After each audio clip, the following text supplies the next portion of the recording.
Ça devrait marcher, on est en live. Il y a déjà quelqu'un qui nous dit bon matin dans le chat. Fait que je pense que ça marche, confirmez-nous que vous nous entendez bien. Puis allô à tout le monde qui nous regarde en replay. Merci Myriam et Tatiana d'avoir accepté mon invitation pour faire un genre de panel webinaire aujourd'hui.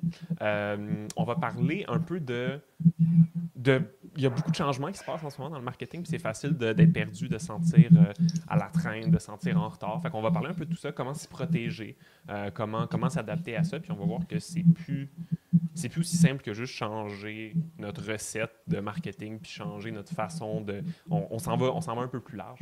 Peut-être pour commencer, on peut se présenter pour les personnes qui ne nous connaissent pas. Là. Peut-être, Myriam, est-ce que tu voudrais te présenter pour commencer, puis on va faire tout ça. Alors, bonjour, bonjour. Mon nom est Myriam Gessier.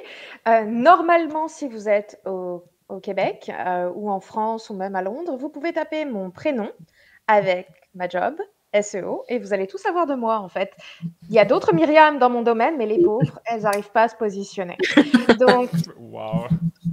au-delà de ça, en fait, ce que je fais depuis maintenant plus de 15 ans, c'est de bien comprendre comment fonctionnent les algorithmes de recherche.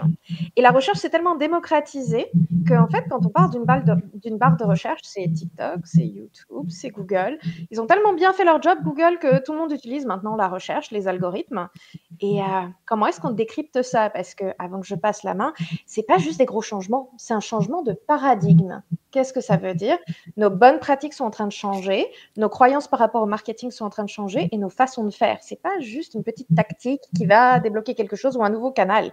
C'est vraiment un gros changement de paradigme. Tatiana, c'est à toi. Allô, moi c'est Tatiana Saint-Louis. J'ai fondé Aime ta marque en 2016, donc ça fait déjà un petit bout. Et avant cela, j'étais aussi dans le milieu du marketing, plus spécifiquement le marketing organique.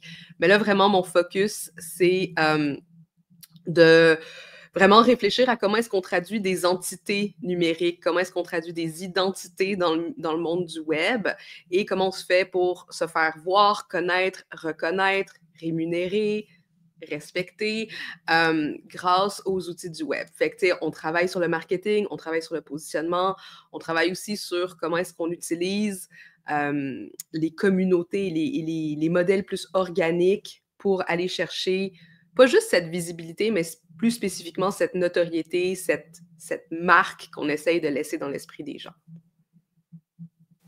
Cool.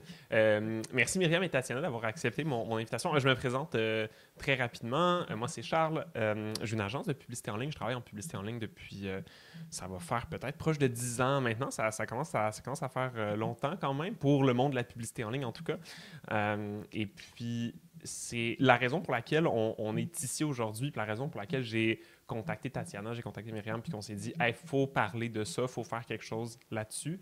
C'est que ça vient d'une réalisation qui vient de la pub, mais que vous allez voir se transcrit bien dans le reste. En publicité, surtout en publicité Facebook, ce qui s'est passé, c'est que les algorithmes, dans les dernières années, se sont pas mal améliorés. Chaque année, les coûts de publicité, ça augmente. Là, vous le savez, si vous faites de la publicité, ça devient de plus en plus difficile. Mais pour une raison qu'on n'arrivait pas trop à comprendre, pourtant, les résultats étaient toujours aussi bons. Les coûts montent, ça coûte plus cher aller chercher un clic, mais les ventes sont toujours au rendez-vous. Puis là, on s'est posé, puis on s'est dit, OK, qu'est-ce qui se passe? Comment ça se fait que je vois tout le paysage, je me dis c'est supposé d'être plus difficile.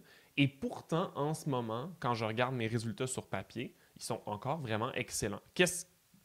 Pourquoi ça se produit? Puis ce qu'on s'est rendu compte, c'est que, pour faire simple, l'algorithme de Meta était rendu de plus en plus performant pour aller rejoindre les bons acheteurs et acheteuses potentiels, les bonnes personnes pour acheter. Donc, en gros, ça coûte plus cher aller chercher des gens, on va en chercher moins. Mais vu que l'algorithme est un petit peu meilleur, on va chercher les bonnes personnes, puis ça compense pour ces coûts-là. De base, on pourrait se dire, OK, c'est une bonne nouvelle. Sauf que le problème à côté, c'est que ce qu'on s'est rendu compte, c'est que la conséquence de ça, ça fait que Facebook puis les plateformes publicitaires ont besoin d'aller chercher moins de personnes pour générer le même nombre de ventes à la fin de la journée. Pour mes ventes aujourd'hui, c'est parfait, je suis content, j'ai plus de ventes. Mais pour la croissance à long terme de mon entreprise, qu'est-ce qui se passe? C'est que la notoriété indirecte que je vais chercher, tous les affichages de personnes qui n'allaient pas acheter tout de suite, mais qui allaient acheter à moyen terme, bien, ces affichages-là viennent à diminuer parce que les coûts sont plus élevés. Donc, ce qu'on s'est rendu compte avec nos clients, c'est que si on fait juste continuer à essayer de générer des ventes comme ça jour après jour, sans se soucier du reste, ben, nos résultats vont rester bons jour après jour, mais nos ventes totales, là, toutes les ventes influencées par la pub et ailleurs vont se mettre à stagner puis à diminuer.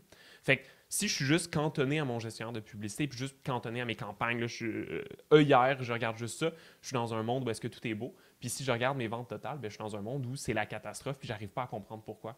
Mais en fait, cette évolution-là de l'algorithme qui s'est faite de façon très silencieuse puis d'un point de vue court terme très très positif, mes ventes restent bonnes à court terme, ben c'est comme un poison silencieux qui se met à s'insérer dans ma stratégie publicitaire. Puis là, j'en ai parlé, puis là, Tatiana m'a dit « Hey, c'est drôle, sais-tu quoi? Il y a un peu la même chose qui se passe avec le contenu de marque, avec l'identité des marques, la façon dont les marques sont positionnées. » Puis là, on en a parlé à Myriam. Puis Myriam disait « Oh mon Dieu, ce qui se passe avec l'intelligence artificielle, c'est exactement aussi dans la même ligne. Il y a des choses qui se passent. Il faut s'adapter, il faut pivoter, mais on ne peut pas juste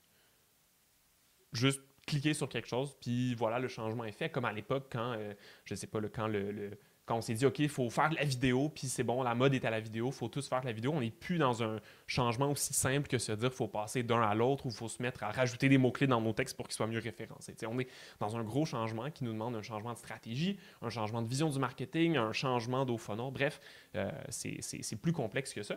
Fait que c'est finalement le point de départ de tout ça, c'est que ben, en publicité, les changements qui sont en ce moment vont venir favoriser des ventes à court terme au détriment de l'identité, de la force de la marque, de la propagation de la marque. Puis c'est pour ça que en fait, c'est un des changements clés qui se passe en ce moment qui est comme vraiment, vraiment critique et qui fait qu'il faut que ça change. Voilà.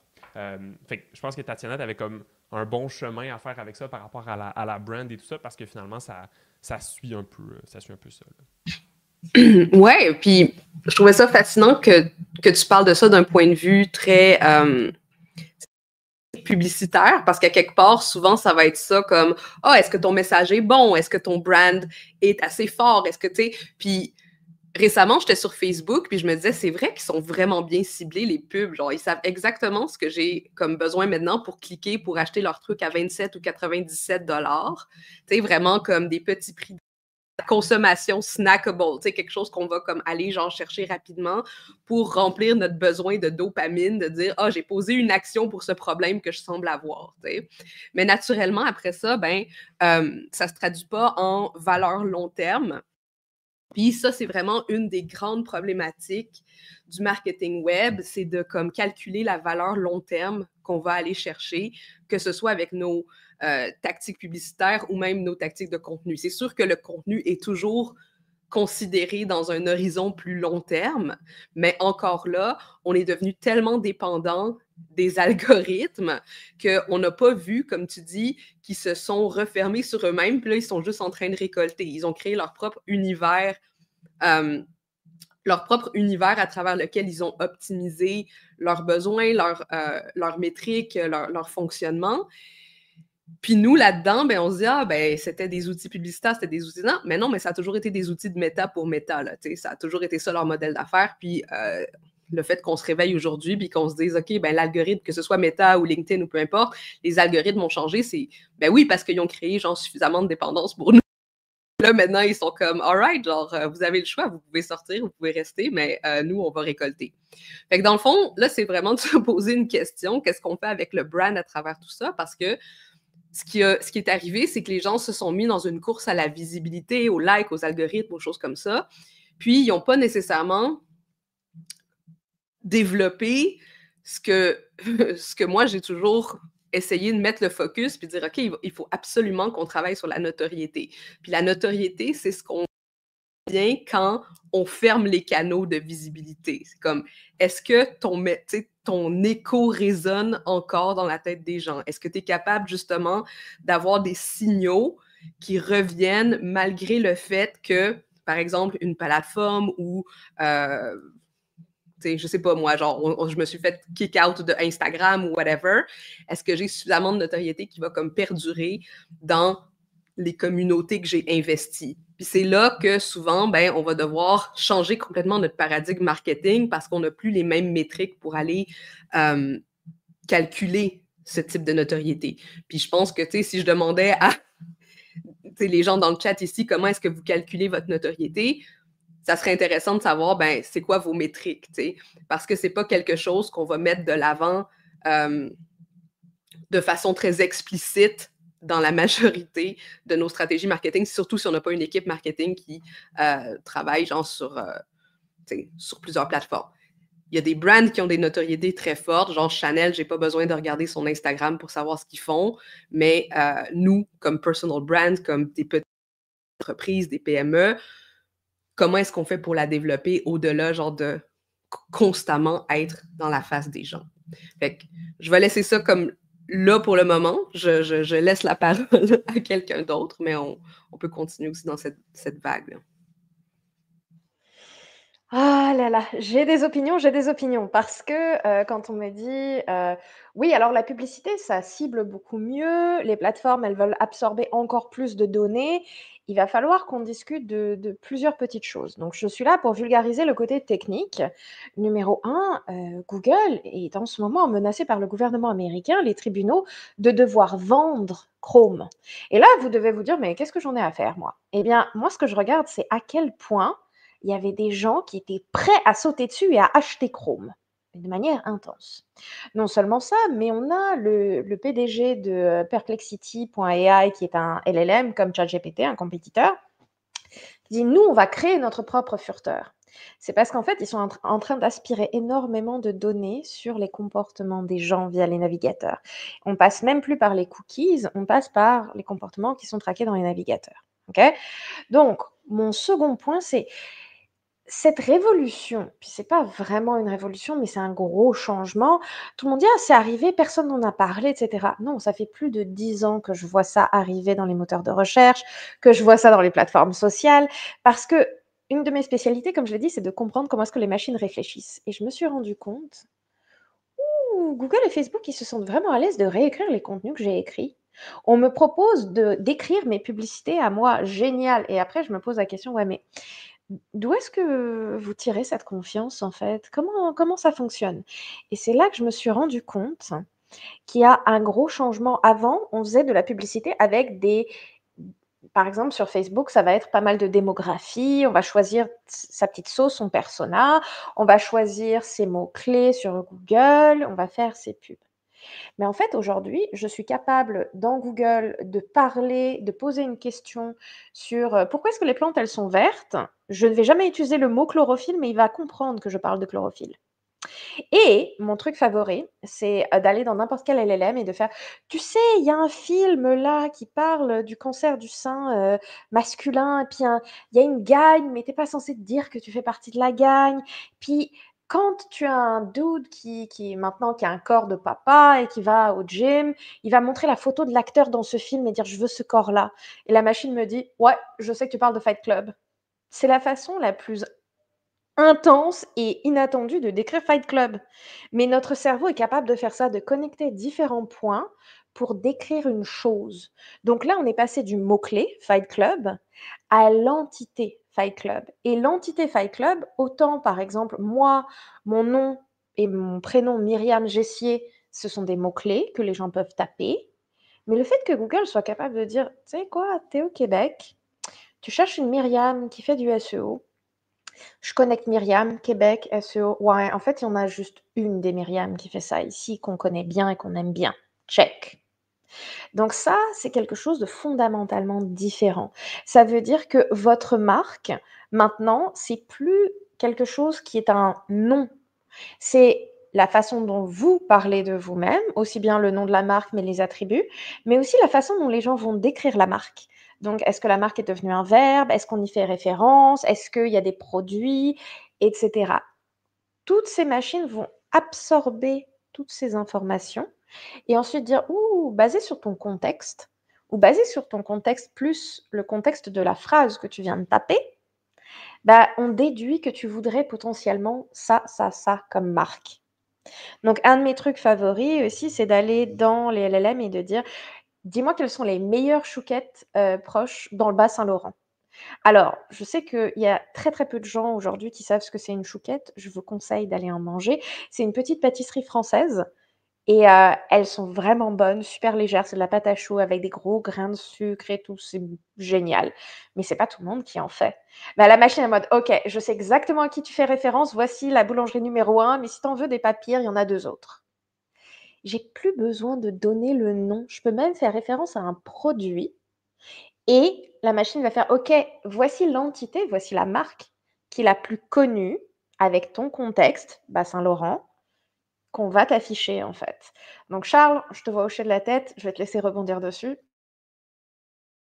Mais oui, non, non, j'aime beaucoup ça parce que c'est, tu sais, cette façon-là de façonner notre marque, de passer de mots-clés puis de catégories spécifiques à comme quelque chose d'un peu plus fluide en quelque sorte. Là. C'est quelque chose qui non seulement évolue un peu plus, euh, mais qui est plus cadré, qu'on peut moins contrôler finalement. Il y a un côté on peut donner tous les paramètres qu'on veut, puis on peut définir notre marque comme on veut, mais à la fin de la journée, c'est l'intelligence artificielle ou ces moteurs-là en arrière qui vont définir quand est-ce que je présente Fight Club, puis quand est-ce que je considère que c'est peut-être pas ça ou que c'est ça. Fait qu'il y a un côté qu'on reste le contrôle. Puis ce qui est intéressant, c'est que puis c'est quelque chose qu'on parlait aussi avant de faire le panel, c'est que comme il y a une façon de refléter le monde qui se fait un peu plus rapidement qu'avant. T'sais, on n'est plus en mode je soumets mes mots-clés à Google, puis Google prend mes mots-clés et les met dans des catégories spécifiques, puis des recherches spécifiques quand c'est pertinent. Il y a un côté d'évolution constante, de dynamisme de marque un peu plus, puis ça fait que, puis c'est quelque chose qu'on parlait, tu peux pas juste réagir à ces changements-là. Il y a un, on est dans un monde qui est différent. Tu peux plus juste voir la mise à jour puis dire, OK, je pivote en fonction de cette mise à jour-là. Une marque, c'est quelque chose de proactif et de réactif. Et en marketing, bien trop souvent, on va opter pour la réaction. Le SEO, ça met 3 à 6 mois. Il y a des trucs qui peuvent exploser sur les réseaux sociaux et en fait, on n'a même pas la fiche produit sur le site. La marque se demande, mais qu'est-ce qui s'est passé? Qu'est-ce qu'on est censé faire? Elle a fait, non, c'est trop tard, le bateau, il est déjà parti, en fait. Et donc, c'est là où je pense que tous les trois, on est là pour vous encourager à être aussi bien proactif que réactif. Vous n'avez pas besoin de courir après l'algorithme. Vous avez besoin d'établir qu'est-ce que votre marque fait, comment est-ce qu'elle le fait, pour qui. Puis ça, c'est la grande spécialité de Tatiana, en fait. Mais ce que j'allais dire, puis merci Myriam, mais ce que j'allais dire aussi, c'est que la façon dont moi je le visualise, c'est quand on cartographiait le web, c'était des mots-clés, puis là maintenant on rentre en profondeur. C'est comme si on arrivait dans un élément en 3 dimensions. Fait que là, on n'a plus seulement juste les signaux de surface, on a les signaux qui sont à différents degrés de profondeur. Puis quand on développe, comme par exemple, genre, puis je prends une autre métaphore. Moi, mon cerveau fonctionne en métaphore.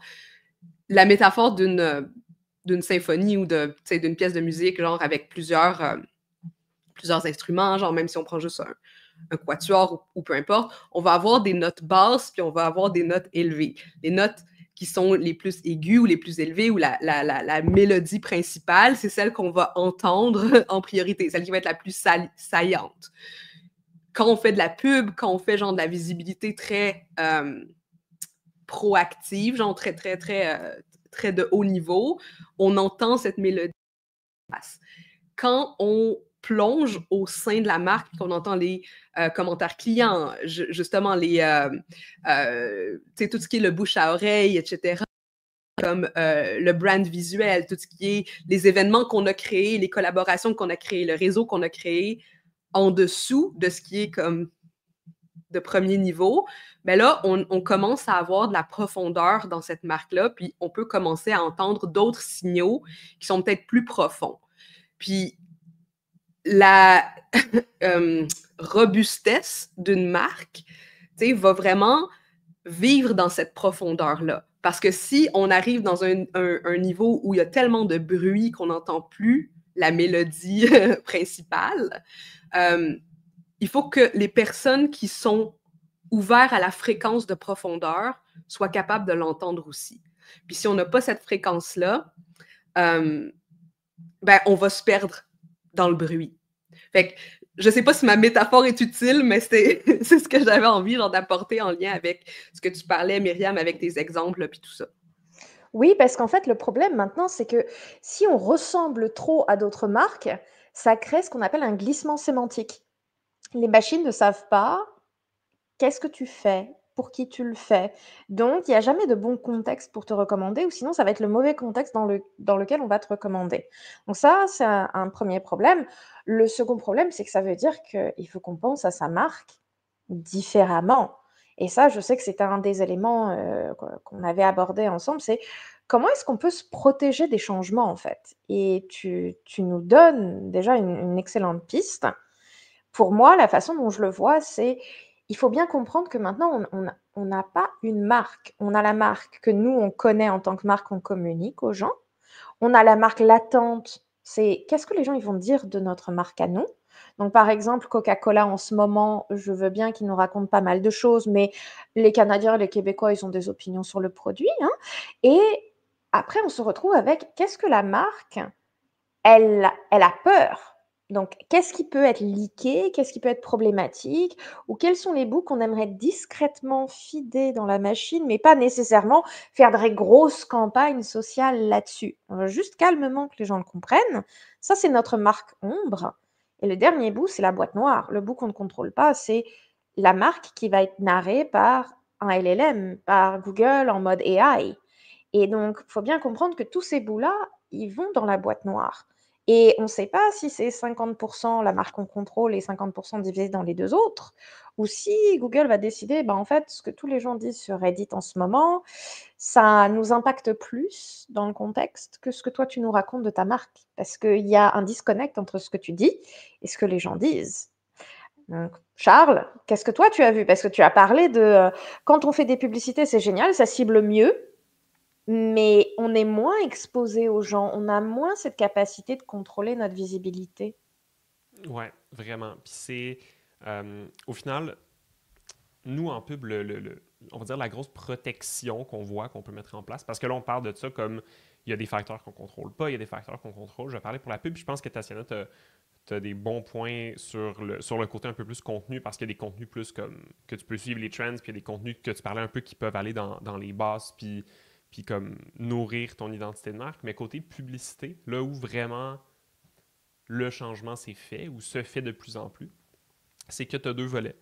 Premièrement, il faut encadrer nos publicités par un écosystème de marque. Puis je laisserai Tatiana en parler plus, mais on peut plus juste voir la publicité comme un canal simple de dire les gens voient mes pubs, ils cliquent, puis ils font l'action que je veux. Oui, ça se produit en tant que tel. Les gens voient tes publicités, ils cliquent, puis ils finissent par s'inscrire ou par acheter.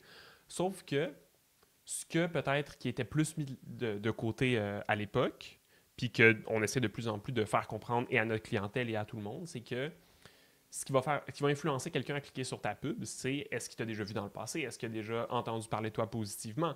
Est-ce que s'il te recherche à côté, il est capable d'aller voir des preuves de ta crédibilité? Est-ce que dans sa réflexion d'achat, il se fait parler de ton produit par un ami, cette personne-là? Est-ce que la personne est capable de retrouver d'autres témoignages, de retrouver du contenu qui montre la confiance envers ton entreprise? Est-ce qu'il est capable de développer un lien de confiance? Puis ça se fait par un écosystème autour de tes pubs. Des pubs tout seuls fonctionneront toujours moins bien que des pubs accompagnées d'une vraie identité de marque et d'une vraie stratégie de contenu. Et en plus de ça, les publicités en tant que telles sont une stratégie de contenu. Il faut parler à la fois aux gens qui vont cliquer et acheter. Donc, oui, mes publicités, je veux qu'elles soient convaincantes.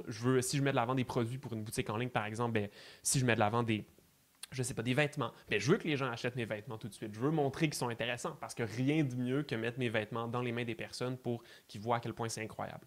Mais en plus de ça, je veux parler aux 98% des personnes qui n'achèteront pas, aux 99% des personnes qui ne cliqueront même pas sur ma pub et les influencer positivement avec ma marque. Fait que ça veut dire, oui, dans mes publicités de vente, je veux que chacune de mes publicités, chacun de mes textes, chacun de mes visuels représente l'identité de ma marque, la communique, soit capable de marquer les gens. Puis chez nos clients, ce que ça fait, c'est qu'on définit un petit peu des impératifs de marque. On dit, oui, en publicité, on peut explorer plein de choses. On peut créer des pubs avec des mimes, on peut créer des pubs qui sont un peu plus des publications organiques, il y en a plus qui font plus lécher, publicitaire, photo studio, etc. Tout ça, c'est possible. Mais à la fin de la journée, je dois être capable de voir un visuel, puis sans même avoir besoin d'imprimer le logo en gros sur mon visuel, mais d'être capable de me dire « Hey, j'ai déjà vu cette marque-là, ce style-là d'écriture, peut-être ce ton-là, peut-être un peu plus humoristique, un peu plus sérieux, un peu plus décalé des fois, un peu plus, parfois beaucoup plus sérieux et scientifique. » Tu sais, dans le ton, dans la façon dont on l'approche, dans l'identité visuelle, même mes publicités les plus de vente vont communiquer l'identité de ma marque parce que les 99% des gens qui ne cliqueront pas, ben, au moins vont être impactés par ça, puis tranquillement, pas vite, vont passer de mon marché qui était en réflexion, puis qui connaissait peut-être pas son problème, puis qui était peut-être pas prêt à acheter, à un jour se dire « Hey, j'aurais besoin de ça. Hey, j'ai déjà vu une marque qui m'a parlé de ça. Hey, je me souviens de la marque parce qu'elle était marquante, le but d'une marque, et finalement passer à l'action. » Donc, d'un côté, mes publicités de vente vont faire ça. De l'autre côté, j'ai besoin d'un écosystème autour. Et finalement, dernier point, chez nos clients, beaucoup maintenant, ce qu'on fait, c'est qu'on investit dans des campagnes dédiées à cet impact-là de marque. On n'a plus juste des campagnes de vente ou des campagnes de génération de leads. On va mettre même si c'est juste un 3 ou un 5% du budget, dans des campagnes visant uniquement à promouvoir la marque par l'écosystème de contenu, par des articles de blog, par une infolette, des vidéos YouTube, des capsules vidéo, peu importe, tant qu'on est capable de communiquer quelque chose puis créer un lien de confiance, ça va avoir cet impact-là qu'on a perdu au fil du temps aussi avec le reste. Je vais interrompre une seconde avant qu'on continue avec l'écosystème de marque parce qu'on me dit dans l'oreillette, Yannick qui me dit les meilleures chouquettes du Bas-Saint-Laurent sont chez PGO à Rimouski. Et j'étais en mode, c'est quoi PGO? Parce que pour moi, c'est les gourmandises d'Olivier. Sauf qu'en fait, le nom officiel de la marque, c'est les pâtisseries et gourmandises d'Olivier. Donc, tout ça, maintenant, à LLM, il est capable de comprendre, ChatGPT est capable de comprendre qu'on parle tous de la même chose, en fait. Donc, on le voit en live arriver. Et j'ai une toute petite nuance à apporter, mais elle est importante.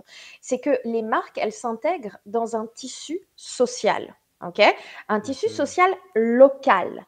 Donc, si j'arrive avec mes chouquettes, là, je parle à une audience où je prends pour acquis que tout le monde ne sait pas ce que c'est une chouquette. Si je vais raconter ça à Paris, les gens me regarderaient avec des gros yeux en disant « Mais qu'est-ce que tu fais à me décrire une chouquette ?» Donc, il faut vraiment comprendre ça, bien comprendre son audience, mais il faut aussi bien comprendre que tous les contenus que vous allez produire avec un seul prompt dans ChatGPT ne pourront jamais se positionner bien sur Google, ils ne marcheront jamais vraiment bien tout court avec un algorithme. Parce que la machine elle-même est capable d'évaluer le truc et de faire « Ok, le gain d'information, c'est le terme officiel en tech, le gain d'information que ce contenu m'apporte est 0. » Parce qu'on dirait un ramassis d'autres bouts. Et ça n'apporte pas de valeur ajoutée pour le client d'une marque. Donc, l'affaire d'utiliser par exemple PGO dans le contenu des gourmandises d'Olivier, ça marcherait bien. Faire des pubs avec ce terme-là pourrait potentiellement aider aussi. Donc, quand on fait des publicités, on peut absolument utiliser l'intelligence artificielle pour s'aider, mais il faut toujours rester local. Donc ça, c'est super, super important. Et ne pas penser qu'une agence qui va proposer « T'inquiète, on te fait tout ça avec ChatGPT », non, demandez-leur le processus. Parce que s'il n'y a pas de gain d'information, s'il n'y a pas de valeur à votre contenu qui résonne, ça ne donne rien. C'est vraiment pertinent en lien à ce que j'allais dire aussi parce que bon, deux choses, OK? Tu as parlé de local. Moi, j'appelle ça culturel, tu sais. C'est social, mais c'est une culture. Puis une culture envoie des signaux.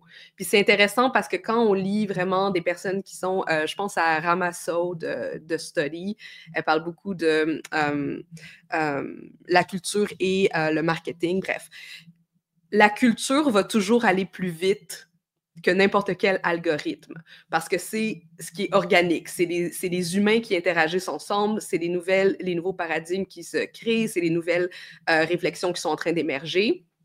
Et les marques essayent de rattraper la culture constamment avec des messages marketing, avec genre comment est-ce que Balenciaga utilise telle façon à la mode ou telle trend qu'ils ont trouvé sur TikTok que finalement est devenu viral, genre entre-temps, tu sais, fait que les marques sont toujours à la recherche de comme cette viralité, mais en d'autres mots, ce qu'ils cherchent, c'est les signaux culturels.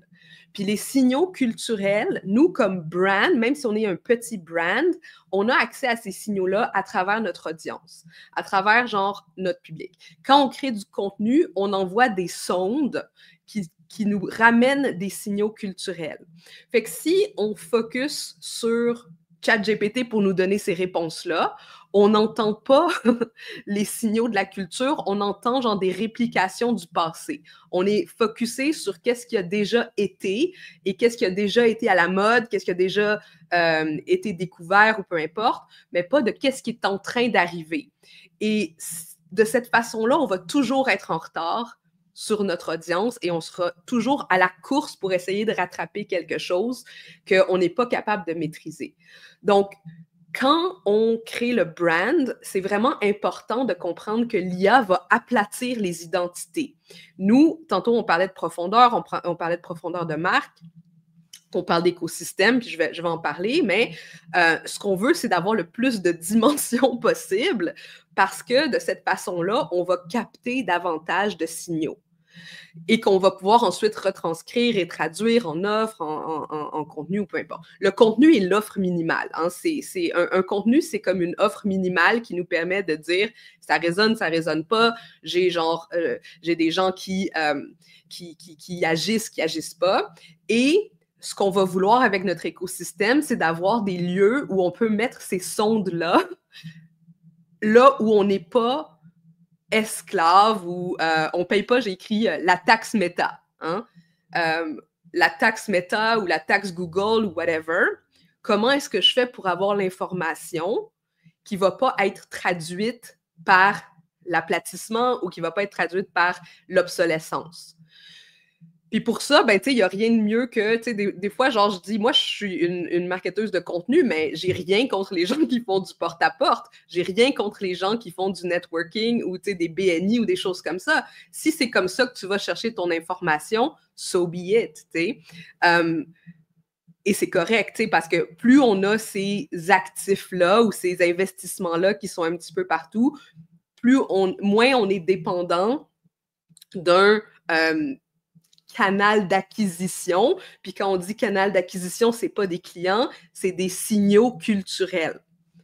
Fait que dans le fond, ce qu'on veut avec l'écosystème, c'est de développer un maximum d'actifs qui vont être dans les basses fréquences.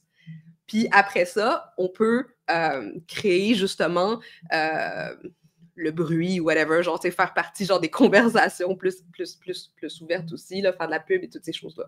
Donc, être un one-trick pony, dire, moi, je suis juste sur Instagram ou moi, je suis juste sur TikTok, moi, je suis juste sur la pub ou je fais juste ça. Ben, premièrement, ça a toujours été dangereux de le faire comme ça, mais ce l'est encore parce que, justement, on reçoit pas, tu sais, on pense qu'on émet des signaux, mais si on fait juste penser qu'on émet des signaux puis qu'on n'en reçoit pas en échange, on ne reçoit pas le feedback qui nous permet après ça de s'ajuster, de pivoter, de changer nos offres, de changer nos messages, on se met dans une position très dangereuse.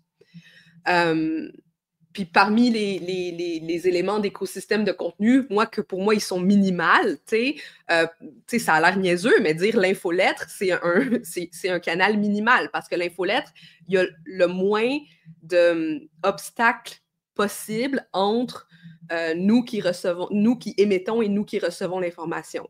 Faire un événement en personne, même chose. Il y a le moins genre d'interférence entre moi et mon client. Les réseaux d'influence, tu sais, comme par exemple, là, je suis dans un réseau d'influence, fait que là, j'ai Charles, j'ai Myriam, les deux personnes, bon, dans le chat, il y a des personnes qui connaissent Myriam, des personnes qui connaissent Charles, il y a des personnes qui me connaissent moi, puis là, comme ça, ben, on est en train, genre, d'accumuler différents signaux à travers différentes combinaisons de messages. Fait que toutes ces choses-là qui ont l'air, tu sais, oui, c'est stratégique, mais il faut que ce soit intégré dans la vision globale de ce qu'on essaye de développer avec le contenu. Fait que je ne veux pas rentrer dans tous les détails là, de cet écosystème, mais c'est comme ça que moi, j'entrevois aussi la création d'un écosystème qui nous permet de rester quand même à l'affût, et pas simplement de focusser sur combien genre de signal je peux envoyer le plus possible pour que les gens me voient, parce que si on envoie le mauvais signal, ça ne sert à rien. On va juste envoyer de l'argent dans le vide. Et le mauvais signal, aujourd'hui, il a vraiment un nom au niveau des LLM, ça s'appelle le glissement sémantique. C'est que maintenant, on ne peut même plus cacher ces choses-là ou les faire disparaître ou attendre que ça passe, parce que ça reste dans une mémoire. Donc, par exemple, j'ai une marque de chaussures de marathon. Ils ont un problème parce que ChatGPT n'arrête pas de dire qu'ils sont chers. Même si c'est de la qualité, ils sont chers. La vérité, c'est que ChatGPT n'a pas mis à jour son corpus, donc il est resté coincé en 2023 et que depuis, le temps est passé, qu'ils ont des produits beaucoup plus abordables, toujours de qualité. Et la marque me dit, mais comment est-ce qu'on fait? Je dis, en fait, de une, tu dois te préparer pour avoir les bonnes informations qui passent dedans quand il va se mettre à jour. Mais de deux, en fait, ta marque, c'est une encre sémantique. Ça veut dire quoi? Ça veut dire que c'est tout ce que Tatiana a dit. C'est que quand on dit une encre, ça bouge pas. Une encre, ça permet à la marque de se maintenir quelles que soient les vagues qui arrivent. Et donc ça, c'est le meilleur investissement que vous puissiez faire. Maintenant, si on me dit, ouais, mais Myriam, c'est très bien tout ça, du concret, qu'est-ce que je peux faire? Eh bien, moi, mon conseil numéro un pour les marques locales, c'est regarder s'il n'y a pas des podcasts locaux. Regardez si vous ne pouvez pas soutenir aussi les chaînes de télévision ou les journaux locaux, vraiment à votre région ou les endroits où vous avez des bureaux. Parce que ça coûte vachement moins cher que de faire des publicités. Comme l'a dit Charles, il faut avoir vraiment tout un écosystème, il faut être prêt, il faut faire des choix. Eh bien, le choix le plus simple et le moins coûteux, si vous voulez faire une différence, c'est de s'ancrer dans sa communauté locale et de parler au vrai monde pour laisser une empreinte en ligne et potentiellement toucher des gens. Alors, je sais que de podcast à télévision locale, la démographie, elle peut être intense, hein. On est d'accord qu'il y a certains médias, c'est genre le bingo et la messe qui sont très à la mode, mais il faut penser au fait que c'est des choses de confiance que les machines vont aller regarder aussi. Donc, par exemple, dès qu'on pose une question sur une marque qui est relativement connue, le premier réflexe de pas mal des LLM qui sont génératifs, donc ils vont regarder en ligne, et on le voit parce qu'ils ramènent les sources, ils vous disent d'où ça vient, tout ça, ils vont checker Wikipédia. Donc moi, j'ai des clients gouvernementaux, des agences où je leur dis pourquoi il n'y a pas ta page Wikipédia qui explique ton nom, qui te soutient, c'est quoi ta mission, parce que ça manque au corpus, ça manque à l'écosystème. Bon, Charles, je me doute que tu as d'autres conseils aussi, hein? Oui, totalement. Mais je trouve ça intéressant ce que vous dites les deux. Si mettons, si je résume, on va dire, en liste de priorités, puis vous me direz si je me trompe, d'un côté, il y a je pense que Tatiana t'a soulevé, tu sais, oui, le fait on peut plus juste se limiter à une seule plateforme comme si c'était un canal unique, mais tu as mentionné le côté aussi infolettre que je pense qui est important, puis qui ramène à l'idée de, tu sais, d'un accès un peu plus direct à son audience, là, que ce soit infolette, tu parlais tu sais, de réseautage ou d'événements ou de choses comme ça. Je pense que le webinaire en tant que tel est un exemple aussi, où est-ce que vous me direz si vous êtes d'accord ou pas avec moi, peut-être que c'est pas le cas, mais c'est des choses où est-ce que le volume est plus petit.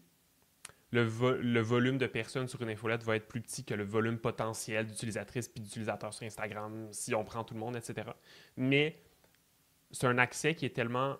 C'est drôle parce qu'on parle beaucoup d'intelligence artificielle, mais ces communautés-là plus fermées puis limitées, puis je sais que Myriam, tu parlais aussi de jardins fermés, c'est comme des groupes qui sont moins filtrés par l'intelligence artificielle finalement, qui sont plus directs, plus... peu d'algorithmes pour les emails, il y a les spams et tout ça, peu d'algorithmes, peu d'intelligence artificielle. Fait que c'est comme si on utilise tout ce qui existe pour amener les gens à nous découvrir, pour se positionner, puis après ça, on veut les amener dans notre cocon à nous qui est le moins possible influencé par le reste. C'est notre communauté à la fin de la journée. C'est-à-dire que pour moi, et puis je le dis depuis plus de 10 ans maintenant, un jour j'aurai une infolettre, on en discutait, qu'il faudrait vraiment que j'ai une infolettre. Mais c'est les gens qui t'invitent chez eux, dans leur espace. Ils te disent volontairement, non seulement il y a un consentement, mais c'est un oh mon Dieu, en fait, j'ai vraiment besoin que tu sois là, tu fais partie de ma routine, let's go. Et ça, c'est le meilleur ancrage qu'on puisse avoir en tant que marque. Google, ils sont cute, Meta, ils sont cute. À la fin de la journée, on s'ancre dans une fabrique sociale, dans un tissu social.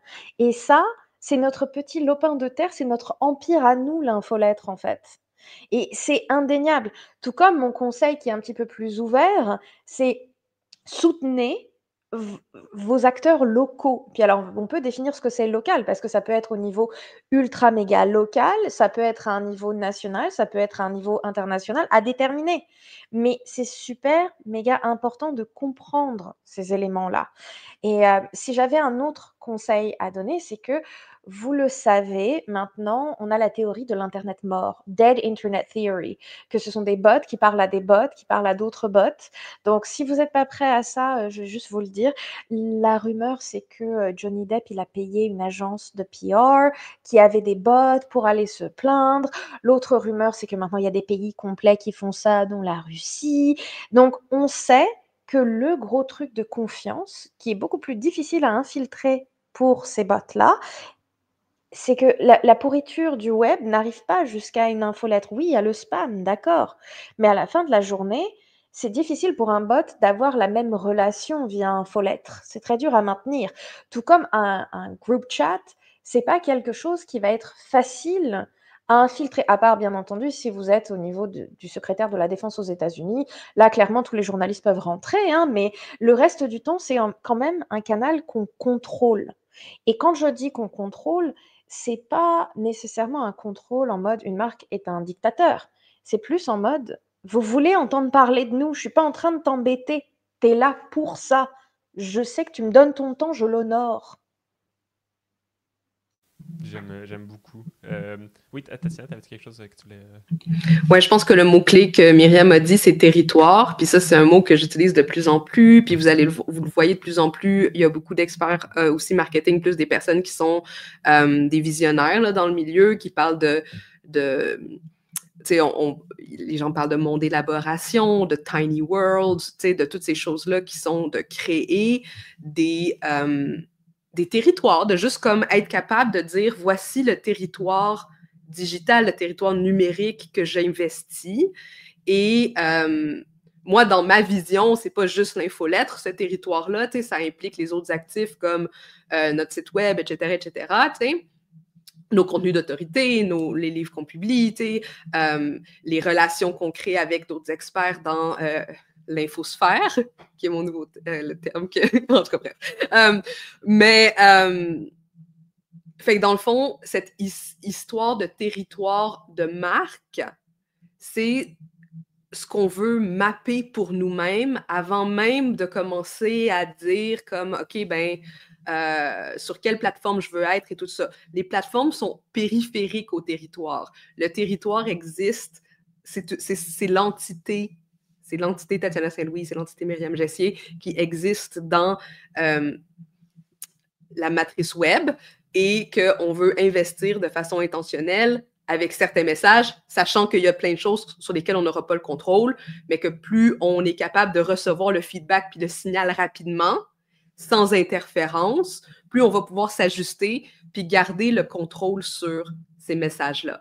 Plus on laisse les interférences, moins on est connecté avec l'audience et les messages qui sont transmis à propos de nous, plus on va se ramasser avec des surprises ou plus on va se ramasser à dire comme ben, finalement, il n'y avait jamais eu de feedback de la part ou il y avait eu un très petit feedback de la part de l'audience et ça donne que Meta a trouvé chaque genre petit individu, mais finalement, il n'y a personne autour de moi quand je regarde qu'est-ce qui se passe. Fait que, tu sais, à ce moment-là, comme, who knows? Peut-être un jour, Meta va même payer, genre, pour faire semblant qu'on a comme des acheteurs pour qu'on puisse donner plus who knows? Tu sais, genre, on peut rentrer dans les théories du complot. Mais cette notion de comme, oui, on est sur le web, mais on a quand même cette responsabilité et ces accès qu'on peut maintenir de façon très concrète. J'aime beaucoup. Je vois que le temps avance. Est-ce que vous aviez peut-être...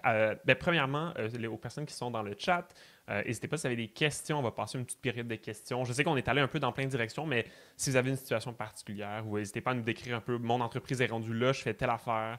Comment est-ce que je fais la bonne chose, etc. Parce que je sais qu'on est allé un peu partout, puis ça va nous aider aussi à vous donner du concret. Fait que n'hésitez pas à mettre des questions. Mais sinon, peut-être en attendant, Myriam, Tatiana, avez-vous un petit mot peut-être de la fin, un conseil final, quelque chose comme ça? J'ai du concret.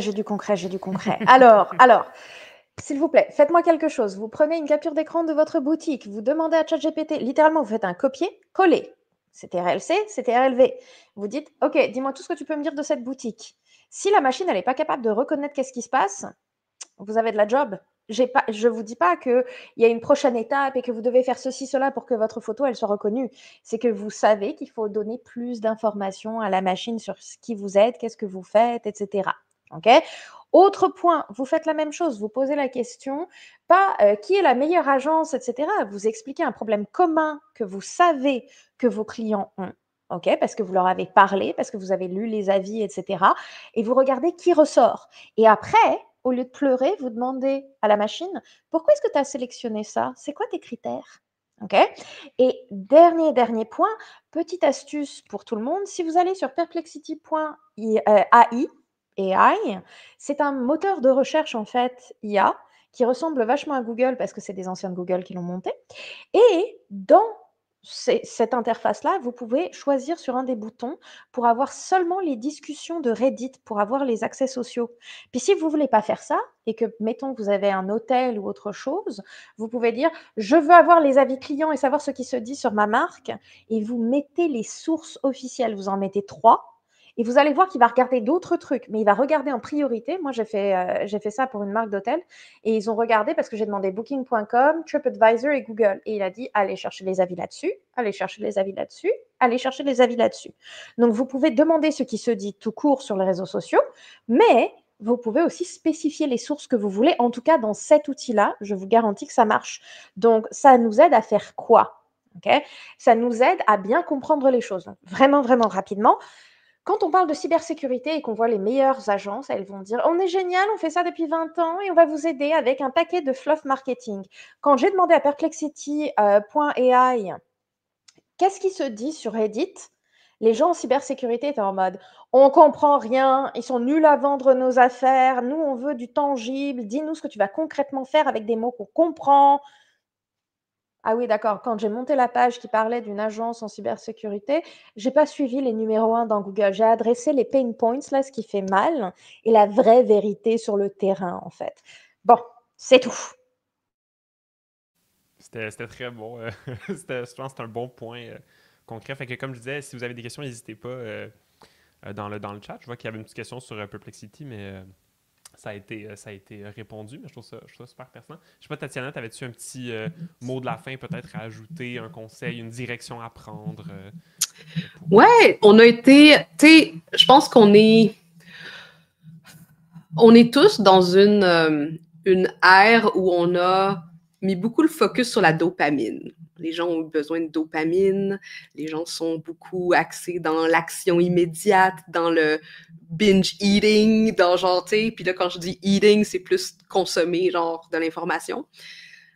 Et là, la question, c'est comment est-ce qu'on établit plus une relation avec notre oxytocine, avec l'hormone de l'attachement, l'hormone de la confiance, l'hormone genre qui fait qu'on se sent safe avec les gens autour de nous. Puis comment est-ce que notre brand s'assure de faire ça aussi?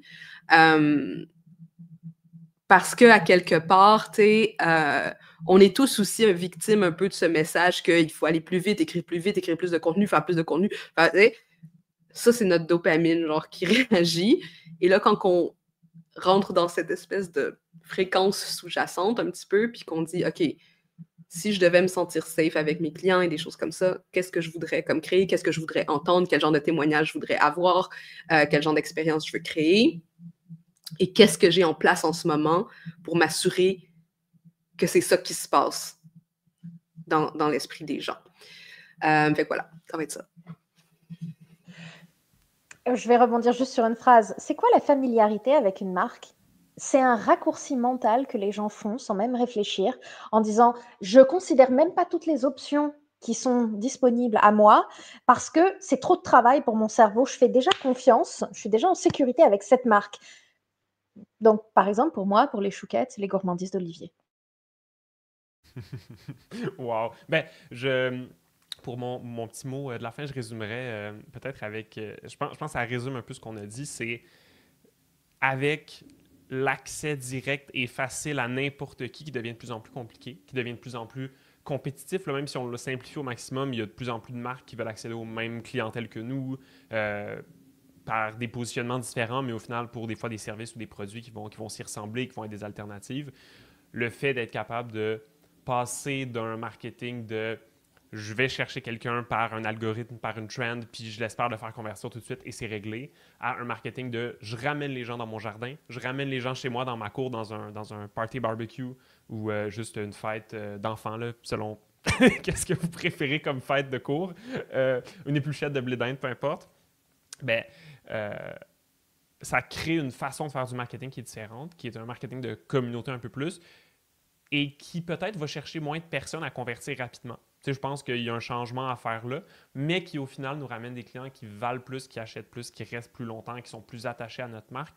Et plutôt que de dire qu'on a un marketing qui est autour de nos produits et même de nos solutions en quelque part, on transforme notre marketing un peu plus en marketing de marque où nos produits, nos solutions restent les raisons principales d'être là. Les gens vont avoir une relation avec une marque parce qu'ils ont besoin d'elle d'une façon ou d'une autre, mais elles vont rajouter une couche d'attachement et de lien émotionnel en quelque sorte, même si c'est un lien émotionnel qui est pas nécessairement de tu vas aller au mariage de la personne qui a créé l'entreprise. On n'est pas là nécessairement, mais il y a un lien quand même, un lien d'attachement, un lien émotionnel. Puis je trouve ça vraiment très, très intéressant. Donc, voilà. Merci beaucoup à Myriam et Tatiana d'avoir été là. Je vois qu'il n'y avait pas d'autres questions. Donc, si jamais les gens qui écoutent la rediffusion, vous avez des questions, n'hésitez pas à les mettre en commentaire de la vidéo. Je vais repasser puis je vais pouvoir transférer les questions à Myriam et Tatiana s'il y en a, bien sûr. Puis sinon, ben ouais, merci beaucoup d'avoir été là. Ça a énorme plaisir d'avoir pu faire ça avec vous. C'est toujours très, très, très pertinent. Là. Voilà. Puis je ne sais pas si dans le chat, vous avez trouvé ça aussi extrêmement pertinent, mais moi, je suis reparti avec plein de notes mentales que j'ai pris avant, pendant et que je vais continuer de prendre après, je pense. Je vois des gens que j'adore en fait dans le chat qui sont venus. Donc merci beaucoup à tout le monde de nous avoir donné votre temps et votre attention. Puis à bientôt au détour du web. Hein, c'est un petit monde finalement. Vraiment, vraiment. Merci beaucoup, Myriam. Puis, voilà. Ouais, puis je sais pas s'ils peuvent prendre la parole ou c'est juste par le chat que les gens peuvent commenter, mais on est toujours intéressé à recevoir votre feedback, vos idées, puis tout ça.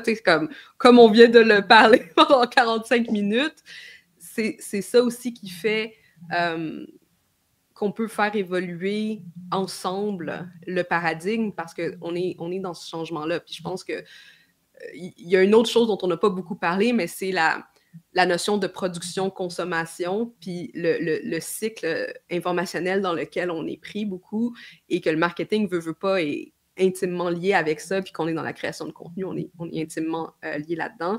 Fait que c'est quand même des réflexions que je vous encourage à pas juste avoir avec des experts, mais à vraiment comme avoir pour vous-même, pour être comme un peu plus à l'aise à savoir comment vous voulez investir cet espace-là. Là. Voilà. J'adore. Il y a quelque chose de très...